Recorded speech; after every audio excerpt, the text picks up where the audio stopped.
పోలీసుల యొక్క త్యాగాలను గుర్తుపెట్టుకోవడానికి అందరినీ ఏదైతే గుర్తుపెట్టుకుంటామో అదేవిధంగా మనకు కూడా త్యాగదండకి ఒక రోజు కేటాయించబడినది. అదే అక్టోబర్ 21. ఎవరైతే విధి నిర్వహణలో దేశవ్యాప్తంగా కానీ మన రాష్ట్రంలో కానీ అమరులైనారో ప్రజల సేవ గురించి వాళ్ళ గురించి మనం ఒకరోజు కేటాయించడం అదే అక్టోబర్ 1. అది పోలీస్ కమమేషన్ డేగా పిలువబడుతున్నది.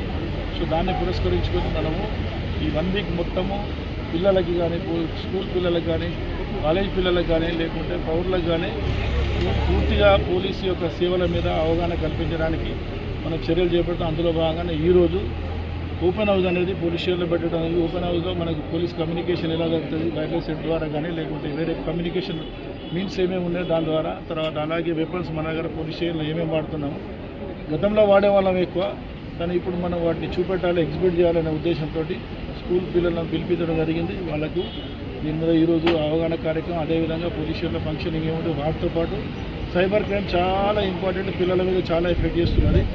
సో దాన్ని కూడా వాళ్ళని ఎడ్యుకేట్ చేస్తే అట్లీస్ట్ వాళ్ళ పేరెంట్స్ అన్న వాళ్ళు ఎడ్యుకేట్ చేయగలుగుతారు. సైబర్ క్రైమ్ వల్ల కొన్నిసార్లు ప్రాణాలు గొడవట్టుకుంటున్నారు, ఎందుకంటే అంత ఎఫెక్టివ్గా సైబర్ క్రైమ్ వర్క్ చేస్తున్నారు సొసైటీ మీద.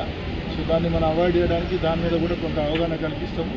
తర్వాత పిల్లలకు కూడా చాలా సెల్ఫ్ డిఫెన్స్ గురించి ఏ విధంగా వాళ్ళు ఎవరిని మొదలు కాంటాక్ట్ చేయాలి అనే ఉద్దేశంతో దాని గురించి కూడా మీకు చెప్పడం జరుగుతున్నది. సో మనమంతా కలిసి ఏం చేస్తున్నామంటే సొసైటీని ఒక సివిలైజ్ సొసైటీగా తయారు చేసి సొసైటీని ఎప్పుడు కానీ ఫియర్లెస్ సొసైటీ తయారనే ఉద్దేశంతో పోలీసు పనిచేస్తున్నది. ఒకటి అవకాశం ఇచ్చినటువంటి అందరికీ నమస్కారం.